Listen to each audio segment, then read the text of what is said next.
राधे राधे। जय श्री कृष्णा। श्रीमद् भगवत गीता का अध्याय नंबर 2 का दो जो बचा हुआ है उसको मैं आगे की तरफ बढ़ाते हुए पढ़ रहा हूँ। श्री भगवान ने कहा, हे पार्थ, जब मनुष्य मनोधर्म से उत्पन्न होने वाली इंद्रिय तृप्ति की समस्त कामनाओं का परित्याग कर देता है और जब इस तरह से विशुद्ध हुआ उसका मन आत्मा में संतोष प्राप्त करता है तो वह विशुद्ध दिव्य चेतना को प्राप्त कहा जाता है। श्रीमद् भागवत में पुष्टि हुई है कि जो मनुष्य पूर्णता कृष्ण भावना भावित या भगवत भक्त होता है उसमें महर्षियों के समस्त सद्गुण पाए जाते हैं, किंतु जो व्यक्ति अध्यात्मक में स्थित नहीं होता उसमें एक भी योग्यता नहीं होती, क्योंकि वह अपने मनोधर्म पर आश्रित रहता है। फलतः यहाँ यह ठीक ही कहा गया है कि व्यक्ति को मनोधर्म द्वारा कल्पित सारी विषय वासनाओं का त्यागना होता है। कृत्रिम साधन से इनको रोक पाना संभव नहीं, किंतु यदि कोई कृष्ण भावना मर्त में लगा हो तो सारी विषय वासनाएं स्वतः विषय बिना किसी प्रयास के दब जाती हैं। अतः मनुष्य को बिना किसी झिझक के कृष्ण भावना में लगना होगा, क्योंकि यह भक्ति उसे दिव्य चेतना प्राप्त करने में सहायक होगी।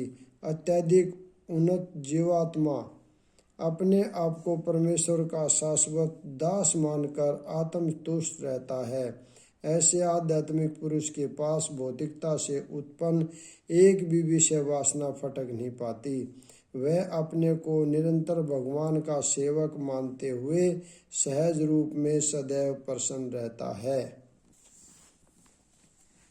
जो त्रैतापों के होने पर भी मन में विचलित नहीं होता अथवा सुख में प्रसन्न नहीं होता और जो आसक्ति भय तथा क्रोध से मुक्त है वह शिथिर मन वाला मुनि कहलाता है।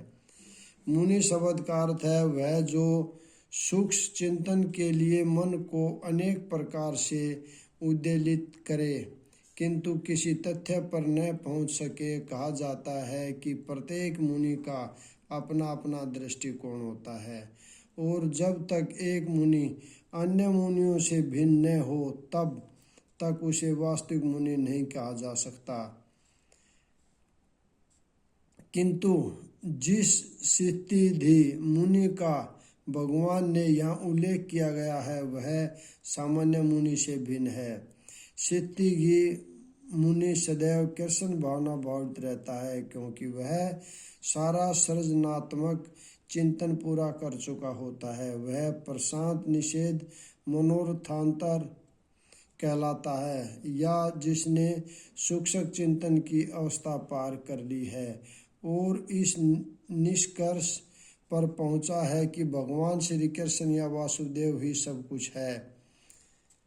वह शिथिरचित मुनि कहलाता है। ऐसा कृष्ण भावना भावित व्यक्ति तीनों तापों के संघात से तनिक भी विचलित नहीं होता, क्योंकि वह इन कष्टों को भगवत कर्ता के रूप में लेता है और पूर्व पापों के कारण अपने को अधिक कष्ट के लिए योग्य मानता है और वह देखता है कि उसके सारे दुख भगवत कृपा से रंच मात्र रह जाते हैं। इसी प्रकार जब वह सुखी होता है तो अपने को सुख के लिए अयोग्य मानकर इसका भी श्रेय भगवान को देता है। वह सोचता है कि भगवत कृपा से ही वह ऐसी सुगध स्थिति में है और भगवान की सेवा को अच्छी तरह से कर सकता है और भगवान की सेवा के लिए तो वह सदैव साहस करने के लिए सन्निध रहता है। वह राग या विराग से प्रभावित नहीं होता। राग का अर्थ होता है अपनी इंद्रिय तृप्ति के लिए वस्तुओं को ग्रहण करना और विराग का अर्थ है ऐसी इंद्रिय आसक्ति का अभाव। किंतु कृष्ण भावना मत में स्थित व्यक्ति में न राग होता है न विराग, क्योंकि उसका पूरा जीवन ही भगवत सेवा में अर्पित रहता है। फलतः सारे प्रयास असफल रहने पर भी वह क्रुद्ध नहीं होता, चाहे विजय हो या न हो। कृष्ण भावनामर्थ व्यक्ति अपने संकल्प का पक्का होता है। इस भौतिक जगत में जो व्यक्ति न तो शुभ की प्राप्ति से हर्षित होता है और न अशुभ के प्राप्त होने पर उसे घृणा करता है, वह पूर्ण ज्ञान में स्थिर होता है। भौतिक जगत में सदा ही कुछ न कुछ उथल पुथल होती रहती है, उसका परिणाम अच्छा हो या बुरा।